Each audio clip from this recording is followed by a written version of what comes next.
안녕하세요. 큐티팀 담당 목회자 조한범 목사입니다.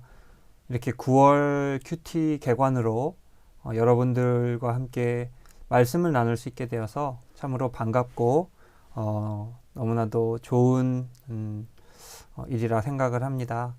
아마 여러 가지 갑작스러운 소식들과 또 많은 일들로 인해서 놀라시는 분들도 계시고 또 답답한 분들도 계실 텐데, 이러한 코로나가 우리의 많은 것들을 막고 있지만 말씀까지는 막을 수 없다 하는 것을 우리가 잘 알고 있습니다. 이러한 때에 우리가 더욱더 하나님을 의지하고 또 하나님의 말씀을 의지하기 위해서 말씀으로 깊이 나아가야 할 그런 때이라고 생각을 합니다. 9월 한 달도 우리 생명의 삶 큐티 책과 함께 하나님의 말씀과 함께 모든 어려움과 또 걱정, 근심, 염려들을 다 이겨내실 수 있는 귀한 시간들이 되셨으면 좋겠습니다. 오늘 함께 나눌 큐티 말씀은요, 9월 생명의 삶 예레미야서의 말씀인데요. 특별히 26장에서 39장까지의 말씀을 가지고 우리가 말씀을 나누려고 해요. 여기 사진 보시면 이게 예레미야라고 되어 있죠. 예레미야는 여러분들이 잘 아시는 것처럼 눈물의 선지자. 그래서 여기 그림에서도 보시면은 굉장히 수심이 많은 얼굴을 하고 있죠. 이 웃긴 게 아니라 정말 평생을 눈물을 흘리고 또 마음에 고난을 당하고 여러 가지 어려운 일들 가운데에서 꿋꿋이 하나님의 말씀을 전했던 정말 참된 선지자로서 우리가 예레미야를 보게 되는데, 특별히 26장에서 39장까지의 말씀을 깊이 묵상하시면서 그 말씀을 전했던 예레미야의 발자취를 우리가 한번 따라가 보면 어떨까 생각을 합니다. 그래서 한번 같이 나눠볼 텐데요. 특별히 이제 세 갈래로 나눠서 말씀을 나누려고 해요. 26장에서 29장, 30장에서 33장, 그 다음에 34장에서 39장까지 세 부분으로 나눠서 말씀을 좀 살펴볼까 하는데요. 첫 번째 26장에서 29장까지 참된 선지자의 길, 이거는 제가 그냥 제목을 붙였습니다. 참된 선지자로서의 예레미야의 모습들, 하나님의 말씀을 가감없이 전했던 이 예레미야의 모습들을 우리가 볼 수가 있습니다. 처음에 하나님께서 이제 처음이라 하면 26장을 이야기하는 거죠. 하나님께서 예레미야에게 명령하신 게 뭐예요? 말씀을 전해라. 내가 너에게 전한 그 말을 사람들에게 다 전해라. 그래서 처음에 전했던 이 예레미야가 전한 하나님의 말씀이 뭐예요? 이 성전을 실로같이. 이 성전은 뭐예요? 예루살렘 성전을 실로와 같이 이 성을 저주거리가 되게 하리라. 이게 뭐예요? 심판의 말씀을 너는 사람들에게 전해라 라고 이야기를 하신 거죠. 그래서 실로와 같이라고 하는데, 실로가 뭐예요? 예루살렘 성전을 짓기 이전에 사사시대에 하나님의 성전이 있었던 도시를 실로라고 이야기를 하죠. 근데 이 실로가 어떻게 됐어요? 하나님의 말씀에 불순종하고 하나님의 뜻대로 행하지 않자 하나님께서 이 실로를 블레셋의 손에 넘기셨어요. 그래서 이 실로가 잿더미와 같이 파괴가 된 거죠. 그러니까 말씀에 불순종하는 너희들도 어떻게 되리라? 이 실로와 같이 완전히 무너져 버리리라. 이 심판의 말씀. 그리고 이 성, 예루살렘 이 성을 사람들의 인식에서 저주를 받은 성이다. 저주거리가 되게 하리라. 이렇게 말씀을 전하게 하십니다. 이거는 하나님의 말씀이에요. 그래서 여기 그림을 보시면은 예레미야가 이렇게 하나님의 말씀을 전하고 있는데, 여기에 대해서 사람들이 뭐라 그래요? 이게 보시면은 손가락질 하죠. 나뭇가지를 들고 있는 사람도 있고, 뭐 이렇게 사람들의 표정도 좋지 않고, 여기는 소리를 지르는 사람도 있고, 사람들이 좋아하겠어요? 좋아하지 않겠어요? 당연히 좋아하지 않겠죠. 이 멀쩡한 예루살렘 성읍, 그리고 예루살렘 성전이 망하리라 이야기하는 이 예레미야의 그 예언이 마음에 들지 않았을 것입니다. 그래서 제사장과 선지자들의 반응을 보시면은 내가 반드시 죽어야 하리라. 이게 하나님의 말씀이냐? 우리는 믿지 못하겠다. 이게 어떤 성전이고 어떤 민족이고 어떤 나라인데 우리가 아브라함의 자손인데 어떻게 이 나라가 멸망할 수 있겠단 말이냐? 내가 전하는 말은 하나님의 말씀이 아닌 것이 분명하다. 내가 반드시 죽어야 하리라. 여기서부터 이제 예레미야의 고난이 시작되게 된다라는 것이죠. 하나님의 말씀을 전함으로 인해서 무엇이 찾아와요? 고난이 찾아오게 되더라. 그래서 참된 선지자의 조건이 있어요. 참된 선지자는 하나님의 말씀을 가감없이 있는 그대로 뭐 조미료를 쓴다거나 뭐를 넣는다거나 사견을 넣는다거나 이게 아니라 하나님의 말씀을 가감없이 사람들에게 전해줄 수 있는 사람. 그리고 그 말씀을 전함으로 인하여서 때때로 고난당하는 사람. 이게 구약 성경에 나오는 참된 선지자의 아이덴티티, 어떻게 보면 정체성이라고 볼 수가 있는 것이겠죠. 이러한 선지자들, 참된 선지자들의 정체성을 잘 알 수 있는 것이 예수님께서 비유로 들려주신 한 말씀 가운데 잘 나타나는데 그게 뭐예요? 포도원 농부 비유예요. 포도원 농부 비유. 예수님께서 누가복음을 통해서 전해주신 말씀인데 하나의 비유의 말씀이에요. 주인이 농부들에게 포도원을 맡기고 먼 타국으로 갔는데 그들에게 세를 받기 위해서 누구를 보내요? 종들을 보내요.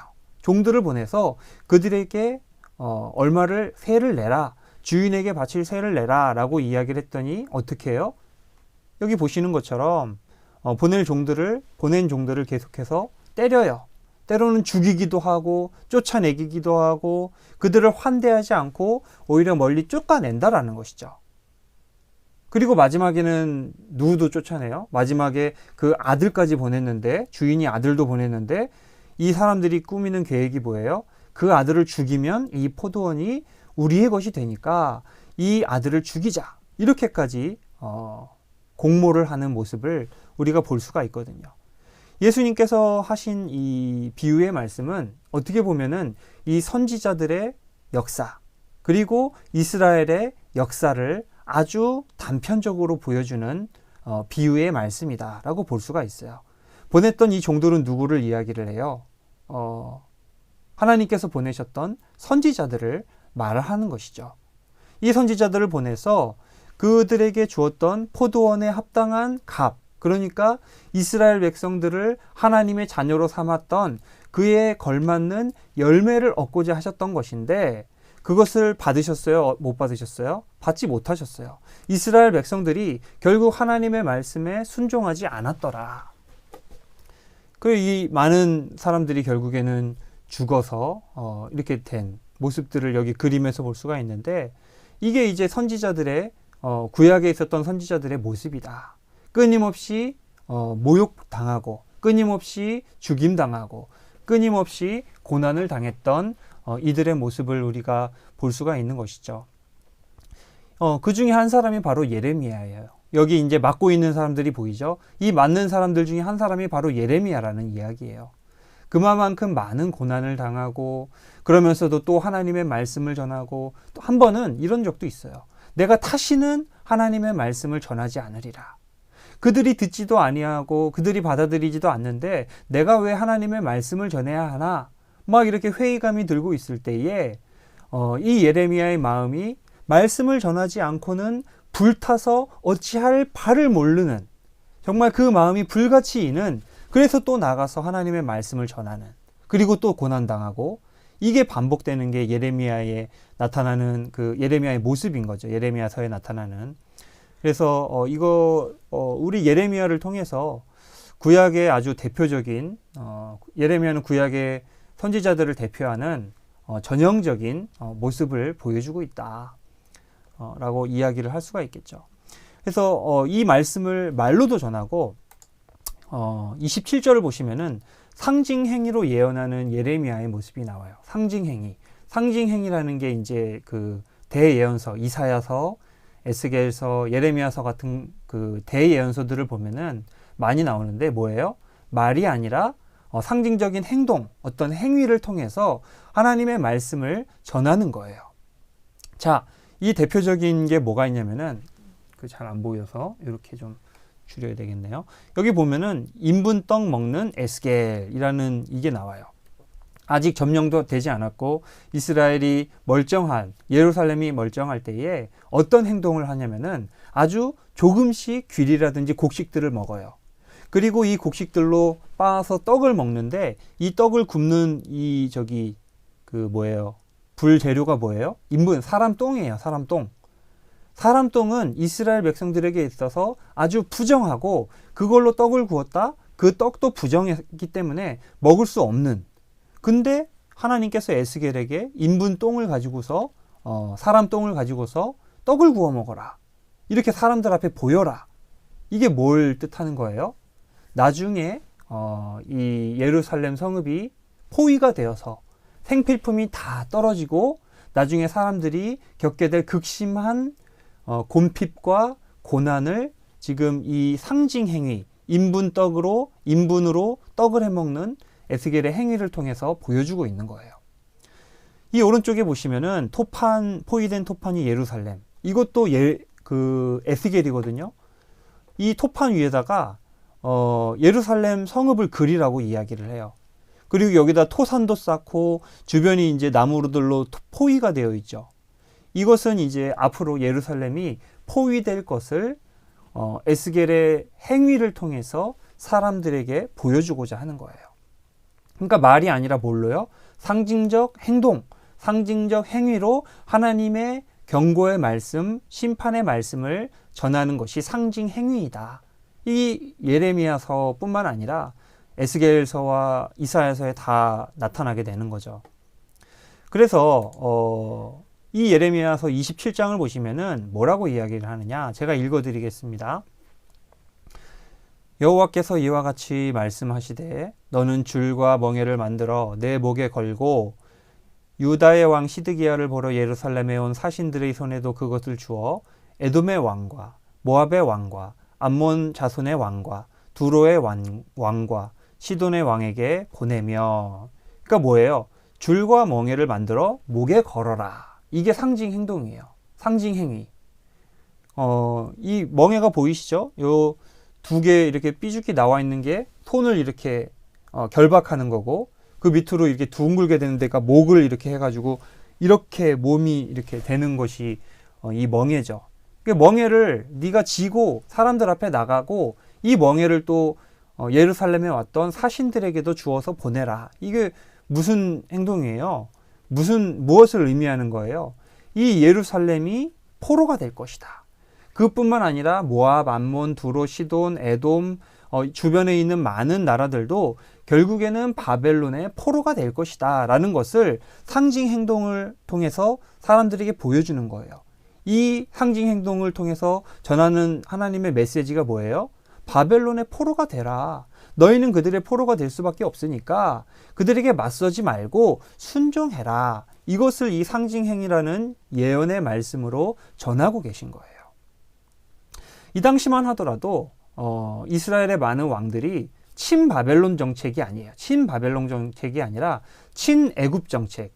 바벨론과 맞서는 애굽과 결탁해서 결국에는 바벨론과 대적하려는 사람들이 많이 있었는데 예레미야를 통해서 그러지 말아라. 이 바벨론의 느부갓네살 왕은 하나님께서 그 권위를 준, 이 땅을 다스릴 권력과 권위를 준 사람이기 때문에 그에게 순종해야 된다라는 것을 이 상징 행위를 통해서 이야기를 하고 있는 것이죠. 그러니까 계속해서 이 예레미야는 바벨론에 대항하지 마라. 그는 하나님의 사자이다. 이런 메시지를 계속해서 던져요. 그래서 이 이야기를 들으면 참 좋겠는데 누가 등장을 해요? 거짓 선지자가 등장을 해요. 거짓 선지자. 거짓 선지자가 등장을 하는데 그 사람의 이름이 누구냐면 하나냐. 이 하나냐가 사람들에게 와서 2년이 되지 못해서 이 유다와 예루살렘은 회복될 것이다. 지금 많은 사람들이 바벨론으로 포로로 끌려가 있고 또 예루살렘 성전에 있던 많은 기구들도 그곳에 가 있지만 하나님께서 이 모든 것들을 회복시키시고 포로도 돌아오게 하고 성전 기구들도 다시 예루살렘 성전으로 돌아올 것이라고 나에게 말씀하셨다. 이렇게 사람들에게 전한다라는 것이죠. 그러면서 멍에를 메고 다니는 이 예레미야의 멍에를 빼앗아요. 그것을 꺾어버려요. 나름대로 이 거짓 선지자인 하나냐도 상징 행동을 한 거예요. 이 멍에를 꺾인 것처럼 하나님께서 이 바벨론의 속박으로부터 우리를 자유케 하실 것이다. 이것도 하나의 상징 행동이죠. 근데 중요한 건 뭐가 달라요? 예레미야는 하나님한테 들은 말씀을 전한 것이지만 하나냐는 자기의 생각대로 이야기를 한 거예요. 그러니까 사람들에게 듣기 좋은 말을 했다라는 것이죠. 그러니까 우리가 여기에서 좀 고찰해 봐야 될 것이 신앙적 포퓰리즘이에요. 신앙적 포퓰리즘. 이거는 뭐 이렇게 쓰시는 말도 있지만 제가 그냥 이렇게 표현하는 건데, 포퓰리즘이 뭐예요? 인기 영합주의죠. 사람들의 인기에 영합해서 쏟아놓는 어떤 정책들을 포퓰리즘적 정책이다라고 이야기를 하는데, 그럼 신앙적 포퓰리즘은 뭐예요? 사람들이 듣기 좋은 말을 하는 거예요. 예. 사람들에게 필요한 말, 그 사람이 꼭 들어야 하는 말을 전하는 것이 아니라 사람들에게 인기를 얻기 위해서 그 사람의 귀에 달콤하고 듣기 좋은 말들을 전하는 거. 그러니까 심판의 말씀을 전해야 되는데 축복의 말씀만 전하는 거. 그 사람들에게 번영, 그 다음에 기복주의 신앙, 그 다음에 기도하면 잘 돼야 되고 뭐 이런 세상적인 성공에 대한 말씀들, 이것만 전하는 것이 신앙적 포퓰리즘의 가장 대표적인 모습이다. 오늘날에도 그런 경우가 참 많이 있죠. 쓴 말, 정말 듣기 힘든 말들을 보다는 사람들 듣기 좋은 말들을 많이 해요. 근데 이제 이 당시에 이미 거짓 선지자들은 그런 사람들이 많이 있었어요. 듣기 좋은 말들만 사람들에게 내놓는 것이죠. 하지만 그렇게 멍에를 꺾는 이 하나냐에게 뭐라고 그래요? 네가 나무의 멍에를 꺾었지만 나중에 쇠 멍에를 지게 될 것이다. 그리고 결국에 이 하나냐는 금방 죽어요. 그 해 7월에 하나님께서 그를 죽이시는 것을 우리가 말씀을 통해서 볼 수가 있습니다. 결국에는 다 지나가 보면은 그것이 하나님의 말씀이었는지 아니었는지 알게 된다는 것이죠. 그리고 뭐 이거는 뭐 어쩔 수 없죠. 이들에게 뿐만 아니라 바벨론의 포로로 있던 포로들에게도 말씀을 전해요. 편지를 통해서 말씀을 전하는데 제가 읽어드리겠습니다. 10절 말씀. 여호와께서 이와 같이 말씀하시니라. 바벨론에서 70년이 차면 내가 너희를 돌보고 나의 선한 말을 너희에게 성취하여 너희를 이곳으로 돌아오게 하리라. 70년. 지금 당장 내가 너희를 회복시키는 것이 아니라 70년이라는 시간이 지나면 너희가 다시 이 땅에 돌아올 것이고 이곳에서 다시 정착하고 회복될 것이다. 그 전에는 어떻게 하라고요? 바벨론 땅에서 정착하고 그곳에서 아이를 낳으며 번성하고 또 그 성읍이 어려움에 빠지지 않도록 바벨론을 위해서 기도하라. 우리가 우리의 안전을 위해서 대한민국을 위해 기도하는 것과 마찬가지죠. 우리의 안전을 위해서 바벨론을 위해서 기도하라. 그러면서 거기에도 있었던 여러 가지 또 계속 하나냐뿐만 아니라 아합, 시드기야, 스마야와 같은 여러 거짓 선지자들에 대한 심판의 말씀도 전하게 됩니다. 그래서 여기까지는 예레미야에게 많이 초점이 맞춰져 있어요. 예레미야가 어떻게 했는지 이런 부분들에 초점이 많이 맞춰져 있고요. 그래서 여전히 고난당하죠. 고난당하는 예레미야에 대한 말씀은 뒤에 더 자세히 나타나게 되니까요. 거기서 한번 살펴보도록 하고요. 그 다음에 두 번째 30장에서 33장까지는 회복과 구원 그리고 새 언약에 대한 말씀들이 나오게 됩니다. 그래서 70년이 지나게 되면 내가 그때 다시 모든 것을 회복시킬 것인데 3절과 같이 여호와의 말씀이니라. 보라, 내가 내 백성 이스라엘과 유다의 포로를 돌아가게 할 날이 오리니. 그게 언제라고 그랬어요? 70년. 내가 그들을 그 조상에게서 준 땅으로 돌아오게 할 것이니 그들이 그 땅을 차지하리라. 여호와께서 말씀하시니라.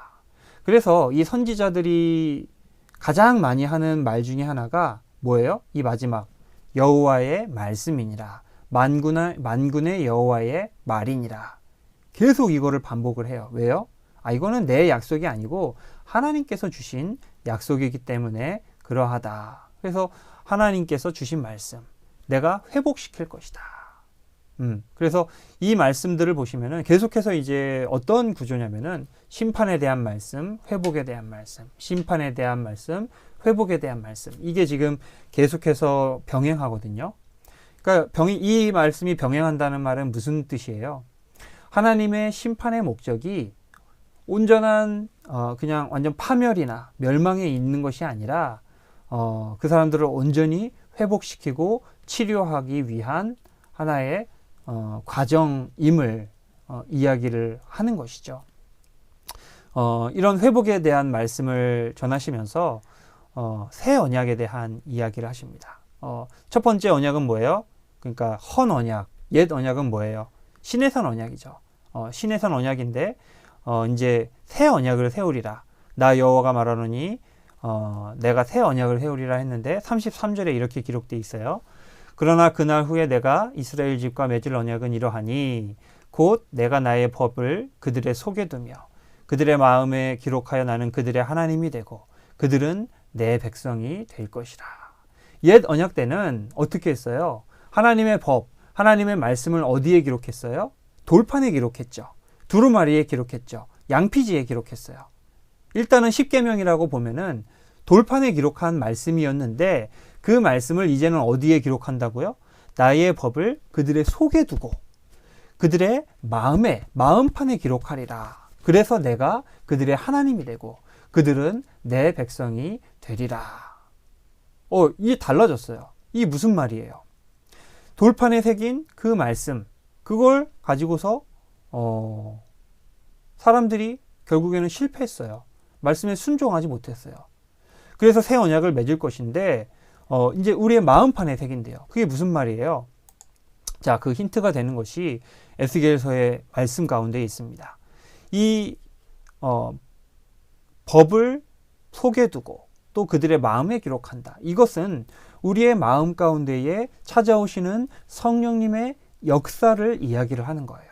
성령을 통해서 우리의 마음을 감화 감동시키시고 우리의 성품과 인격이 점점 성화되어 가고 예수 그리스도를 닮아가고 성령님의 내주하심 안에서 하나님의 말씀에 온전히 순종케 되는 하나님의 온전한 백성이 되는 이러한 역사들을 새 언약이라고 이야기하고 있다는 것이죠.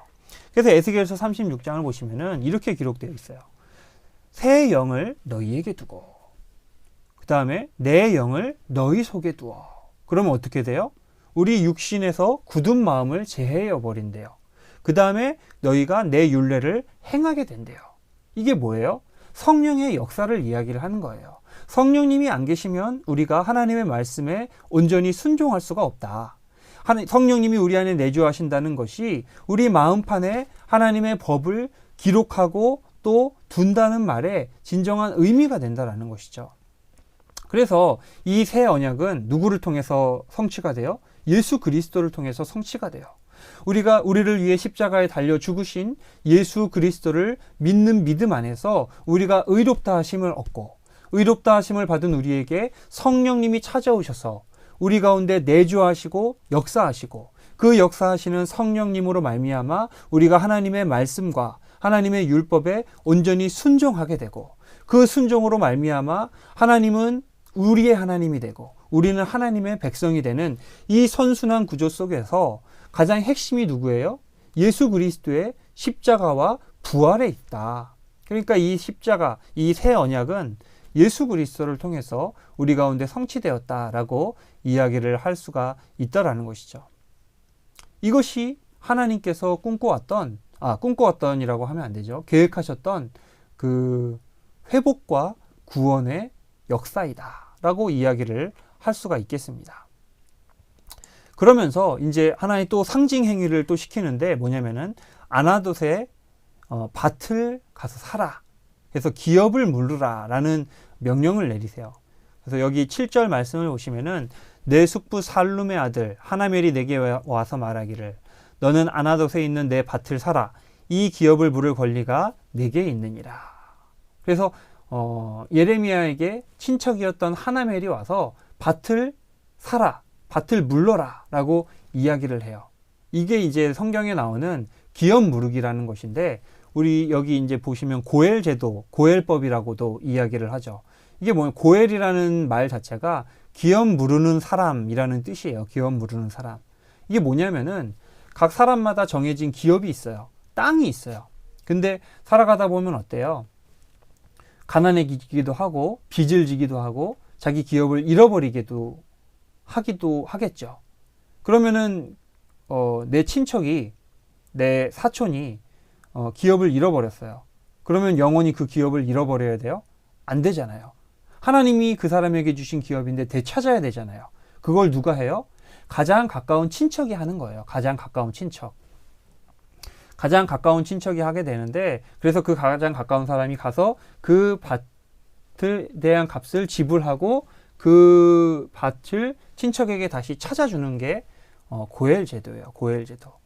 그러니까 가장 가까운 친척일수록 의무가 있어요. 그 사람이 없으면 그 다음 가까운 친척, 그 사람 없으면 그 다음 가까운 친척, 이런 식으로 순서를 정해서 기업을 물러주는 거. 이것이 바로 고엘 제도이고 기업 무르기이다.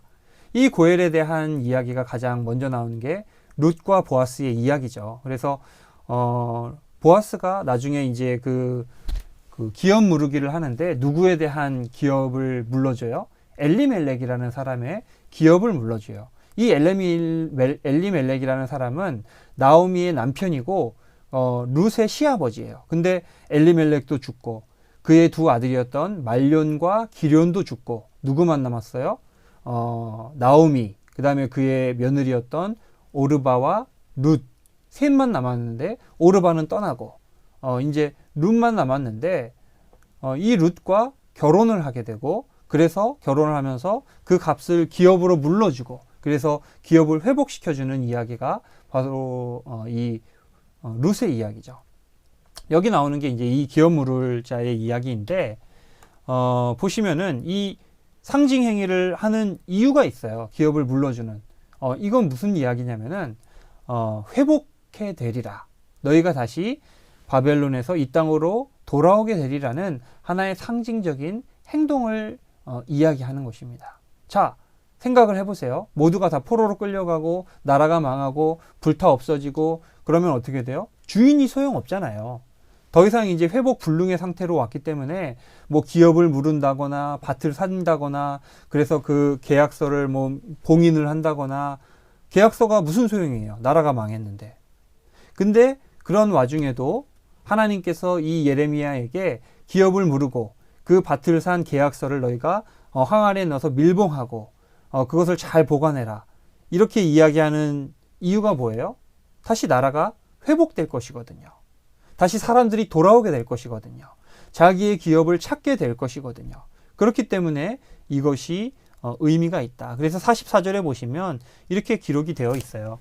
베냐민 땅과 예루살렘 사방과 유다 성읍들과 산지의 성읍들과 저지대의 성읍들과 네겝의 성읍들에 있는 밭으로 은을 사고 증서를 기록하여 봉인하고 증인을 세우리니 이는 내가 그들의 포로를 돌아오게 함이니라. 여호와의 말씀이니라. 그러니까 밭 무르기를 통해서 하나님께서 사람들에게 전하고자 한 메시지는 뭐예요? 너희가 회복될 것이다. 물론 당장이 아니죠. 70년이라는 기한이 있다라고 아까 말씀드렸어요. 그래서 반드시 이제 요거를 우리가 잘 기억을 해야 될 것이고요. 그래서 이제 33장까지는 계속해서 회복에 대한 말씀들이 나오게 됩니다. 한번 쭉 읽어보시면 좋겠어요. 그 다음에 이제 34장에서 39장까지 예레미야가 당하게 되는 여러 고난이 있는데, 여기 이제 34장에 무슨 이야기가 나오냐면은 히브리 남녀노비를 놓아 자유케 하자. 이제 이게 언제예요? 히브리 남녀노비를 우리가 다 자유롭게 하자. 이거는 율법에 있는 말씀이에요. 다른 이방인 남녀노비는 종으로 부릴 수 있거든요. 근데 같은 동족인 히브리 남녀에 대해서는 선대해야 되고 오랜 기간 또 종으로 둘 수 없고 그들을 풀어줘야 되는 것이 율법에 있는 말씀이에요. 근데 이렇게 하는 때가 언제냐면은 포위된 때, 바벨론의 군대가 예루살렘을 포위하고 언제 죽을지 모르는 이 경각에 달린 때에 남녀노비를 놓아 풀어주게 해요. 고관들, 제사장들, 왕족, 귀족들, 이런 높은 지체의 사람들이 다 놓아주게 돼요. 예루살렘 성읍 안에서. 자, 그런데 이 약속을 어겨요. 언제요? 이 바벨론의 군대가 물러났을 때. 그러니까 뭐예요? 이게 진짜 순종이 아니고 뭐냐면은 뭐라고 그래요? 화장실 들어갈 때랑 나올 때 말이 뭐 표정이 바뀐다, 뭐 태도가 달라진다, 물에 빠진 사람 구해줬더니 뭐 보따리 내놓으라고 한다, 뭐 이런 이야기들이 있죠. 그러니까 급할 때는 이 히브리 남녀 노비 이제 자유케 해줘서 말씀에 순종했는데 막상 이제 급하지가 않으니까 다시 이제 다 잡아온 거예요. 너네 아직 남아 있지 않냐? 다시 들어와라. 그래서 다 잡아와요. 다시 종으로 부려요. 이런 약속을 할 때에 무슨 언약을 했냐면은 이 예전에 이 그림이 제가 아브라함의 언약 설명할 때에 썼던 그림이거든요. 이게 옛 언약 방식인데 동물을 반으로 쪼개요. 반으로. 요 지금 보이시죠?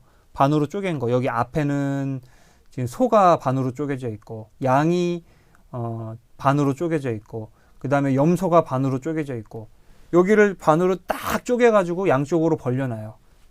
그래서 그 사이를 계약자들 당사자가 지나가요. 이건 무슨 말이에요? 계약을 어기면은 너희가 이 쪼개진 동물들처럼 벌을 받게 될 것이다 하는 어떤 경고로서, 그리고 약속을 반드시 지켜라 하는 이 확답의 어떤 그런 행위로서 이렇게 하는 건데, 이 히브리 남녀 놓아줄 때 이렇게 언약을 했어요. 송아지를 둘로 쪼개고 그 두 조각 사이로 지나며 내 앞에 언약을 맺었으나 그 말을 실행하지 아니하여 내 계약을 어긴 그들을, 이렇게 18절 말씀에서 이야기를 해요. 그래서 나중에 이제 이 이야기가 지나고 나서 뭐라고 그래요? 나중에 하나님께서 그들이 시체가 되어 새들이 날아와 그 시체를 쪼아 먹을 것이다. 이렇게 결국에는 더 큰 그 벌과 어떤 심판이 임하게 되는 그런 모습들. 그러니까 시드기야도 결국에는 그렇게 됐죠. 하나님이 이 시드기야에게도 뭐 잡혀갈 것이지만, 포로로 끌려갈 것이지만 네가 그곳에서 일생 동안 평안하게 있다가 생을 마치게 될 것이다. 얼마나 큰 특혜예요. 근데 끝까지 말을 안 들어요. 이 시드기야라는 왕도 끝까지 저항하고 끝까지 바벨론과 싸우고 하다가 결국 나중에 어떻게 돼요? 나중에 그 도망가다가 잡혀가지고 두 눈을 뽑히는데 마지막으로 본 장면이 뭐예요? 아들들이 다 무참히 살해되는 장면을 두 눈으로 마지막에 보고 그 두 눈이 뽑히게 돼요. 그러니까 빨리 하나님의 말씀에 순종했으면 더 좋은 거를 얻을 수가 있었는데 끝까지 그 말씀을 안 받아들이고 뻗대고 그 순종하지 않다가 결국에는 더 차악, 최악까지 이렇게 가게 되는 그런 모습들을 우리가 볼 수가 있죠. 그래서 이 일 때문에 시드기야 왕으로부터 또 엘리야김 왕, 그 다음에 시드기야 왕으로부터 이 예레미야가 참 고난을 많이 당해요. 이러던 와중에 이제 35장에 레갑 족속에 대한 이야기가 나오는데, 이 레갑 족속은 유다 지파에 속한 한 사람들이지만 이방 족속이에요. 사실은 이방에서 유다 지파로 편입이 된 족속들인데, 이 레갑 족속의 아들이었던 요나답이라는 사람이 그 자손들에게 뭐라고 이야기를 하냐면, 너희들은 포도주를 먹지 말라. 이거 율법의 말씀이죠. 입에 함부로 대지 말아라. 포도주, 포도씨와 관련된 거. 그러니까 이거는 사실은 전 모든 유다인들에게 향한 말씀이라기보다는 레위인들, 그 다음에 혹은 나실인들, 거룩과 성결을 유지해야 되는 레위인이라든지 나실인들에게 주어진 말씀인데, 이거를 있는 그대로 받아들이고 순종을 하는 거죠. 포도주는 입에도 대지 말아라. 너희가 정착해서 살지 말고 장막을 지어서 나그네로서 살아가라. 이 레갑의 아들이었던 요나답이 그 자손들에게 명령을 했는데, 이 예레미야 때까지 이르러서도 이 말씀에 계속해서 순종해 왔거든요. 순종하는 이방인의 표본. 그런데 보면은 하나님이 보시니까 어때요? 이방인 출신이었던 이 레갑 족속의 자손들도 이렇게 순종을 하는데 이스라엘 백성들은 순종을 안 해요. 계속해서 우상 숭배를 하고 그들의 악한 행실과 악한 행동을 통해서 율법에 반하는 삶을 살아가고 계속해서 이렇게 되는. 그러니까 이게 구약에서도 계속해서 이제 전해지는 말씀이 뭐냐면은 혈통이 중요한 게 아니에요. 혈통이 중요한 게 아니고 뭐 우리는 순혈 그 이스라엘 민족이야.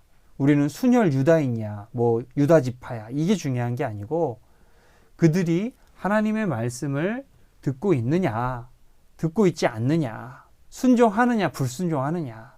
이게 중요한 거라는 이야기죠. 그러니까 좀 제발 순종해라 라고 이제 이야기를 하는 것입니다.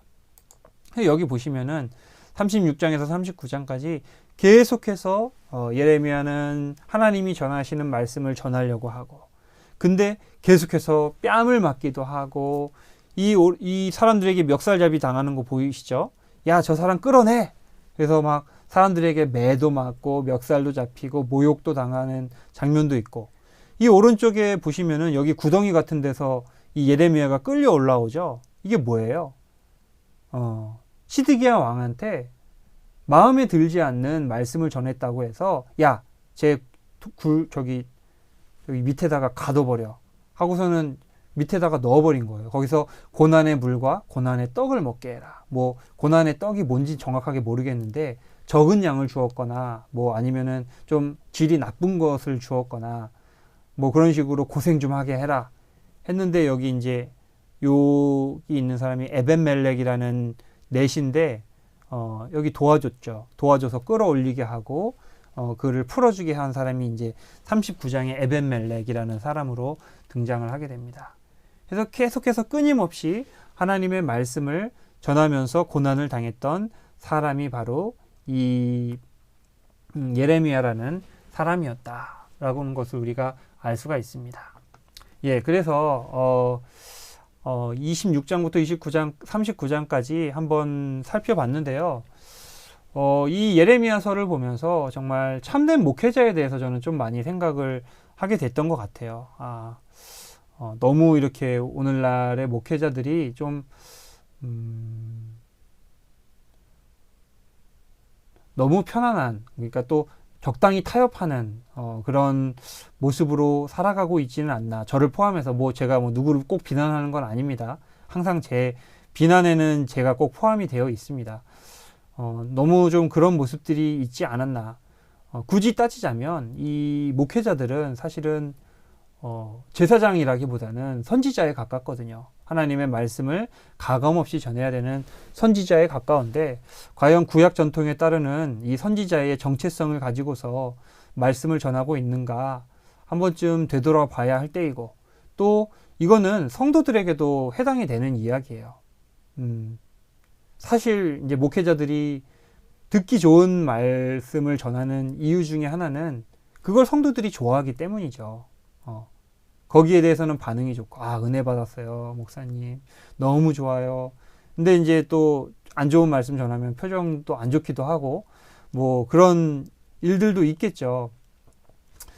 어쨌든 좀 이런 좀 세속화된 그런 말씀에 대해서 우리가 좀 갱신하고 좀 돌아봐야 되지 않나 하는 생각들을 한번 해보았습니다. 9월 한 달 예레미야에 대해서 이제 계속해서 읽고 묵상하시게 될 텐데요. 한번 잘 묵상하시면서 정말 하나님의 말씀, 하나님의 은혜가 넘치는 그런 귀한 큐티 묵상들이 되었으면 좋겠고요. 특별히 어려운 상황인데 어려운 상황 가운데에서도 다들 힘내셨으면 좋겠고 또 서로 조심하면서 배려하면서 또 다들 건강도 유의하셨으면 좋겠습니다. 어쨌든 나중에 또 뵙게 되는 때에까지 다들 건강하시고요. 나중에 뵙겠습니다. 다음에 또 뵙겠습니다.